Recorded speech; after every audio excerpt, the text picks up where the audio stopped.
Today I'm going to teach how to chain piece your rows with the block. You could even do this by chain piecing blocks.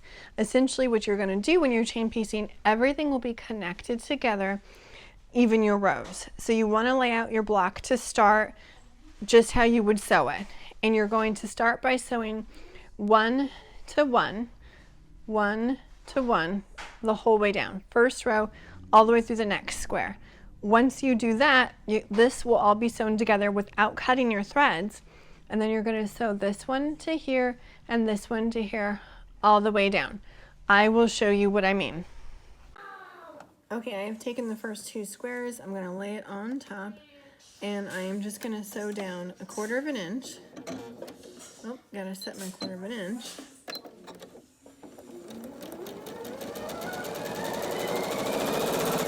Without cutting my threads, I'm going to grab the next row and set of squares and put it over through here.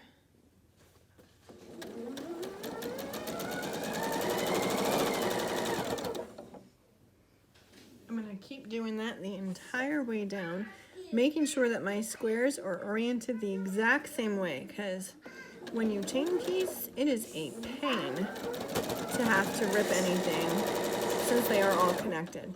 And notice I'm not tearing any threads. I'm not cutting any threads. They're all connected in this row here. Pull it to the side. They're all still connected. So I grab the next row, same thing, keeping them oriented the same way. And I'm just gonna sew down 1/4 inch. You can see these are the first few rows that I have grabbed here, and then I will just keep going. I'm just going to keep grabbing this one and then finally that one. When I get to the end, I'm going to grab this next piece, open up the first two rows, and start sewing this one, matching them to the same rows I have already sewn. I have done the last one in the last row, and with this one I am going to go ahead and sew off the edge. I will cut my thread. I'm going to pull it out and go to the first row. I'm going to open this up here. They're all still connected. You can see this is connected to row 2. And I'm going to take the next square in my row. So this is square number 3, row 1, and I'm sewing it to row 1. And then I'm just going to sew 1/4 inch down. I'm not cutting my threads. Once again, I'm going to open up row 2 and take square 3 from row 2, just as I would any other time. I'm going to make sure my corners are matched, my triangles are matched, and I'm going to go ahead and sew 1/4 inch. I'm not cutting between the squares. I just keep opening the next row, grabbing the next square from my block, and then feeding it right behind my other row.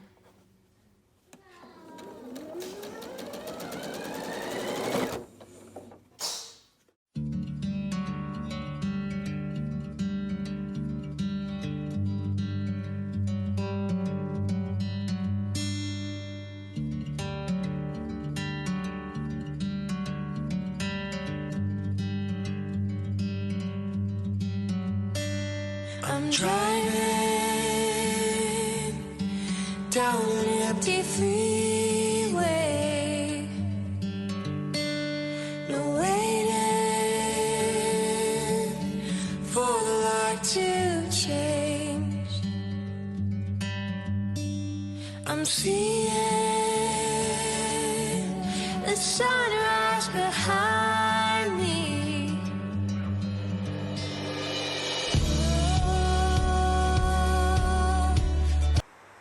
To the next row, I now have the first 3 squares assembled. So I'm going to grab the next square, again making sure it's oriented the correct way, and then I'm going to go ahead and start this row matching up corners down the side 1/4 inch. Grab the next square.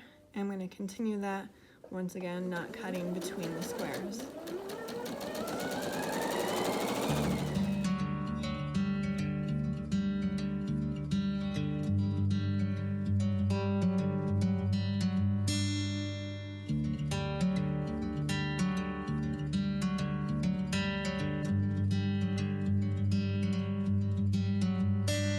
I'm driving down an empty freeway. No waiting for the light to change. I'm seeing the sunrise behind me.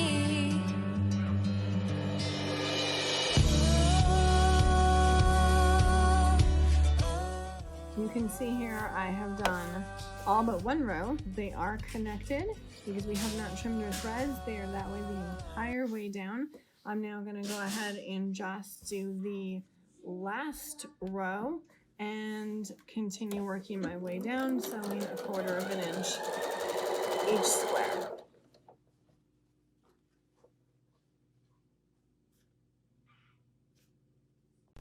Sorry, I forgot my mic in the earlier videos, but we'll just go with it.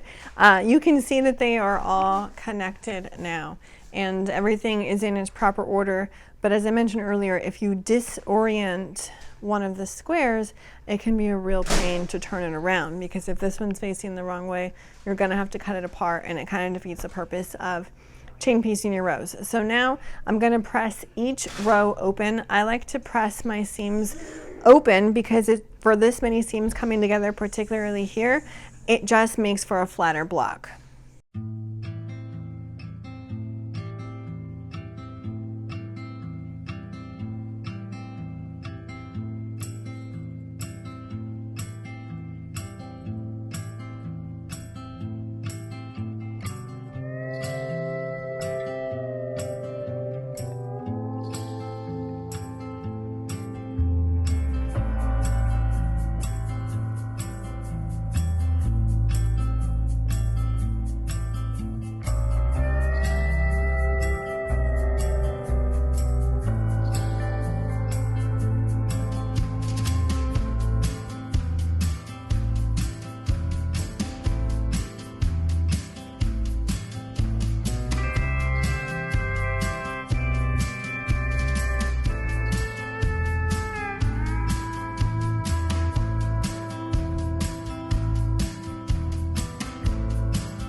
Now all the seams are pressed open and they are flat, so you can press them to one side or the other. I just prefer to press open because honestly, I forget which side to press, and I always end up getting a cross seam. And for me, I discovered, you know what, if I just make sure to press everything open on times like this, it just works better for me. So that's what I do. It's totally a matter of preference, though. You can certainly press opposite rows, you know, that one, that side, this way, but this just works for me. So now I'm gonna go ahead and flip it over, and you will start like this. I'm gonna start sewing here down the upper right-hand side, sew all the way down, then I'll flip these two and sew this next seam the whole way down. So I've taken it to my machine. I'm gonna go ahead and just sew the rows together 1/4 of an inch like always. Now you can pin these, but you don't really have to because they are joined at the row. They should be pretty close, but I still do make sure that they are matched up with the seams, that my points inside are matched up here.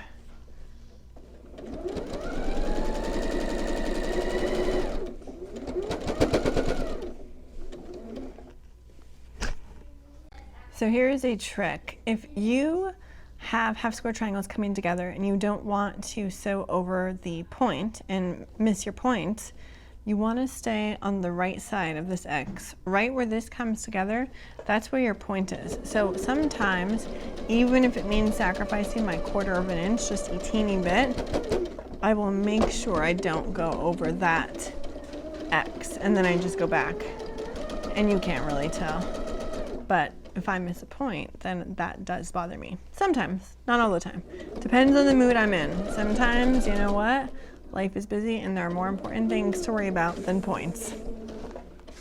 So it is all sewn together now, completely just like normal. I do need to press the rows now The only thing with this method is that you can't really press open since they are connected here.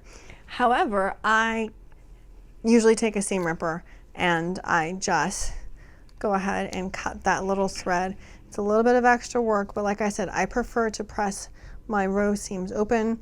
You can, of course, just select either way and then it's fine, but I just go ahead and do that for me.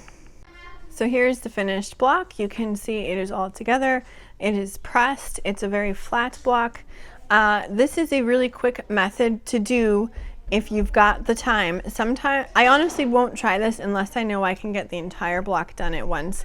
I just don't trust myself or the kids to keep all the pieces together, because if you get them disoriented, it can be really hard, like I said earlier, to just figure it out and put it straight. So I keep it like this, and when I have the time, I can go ahead and just chain piece the rows together. But this also works for quilts.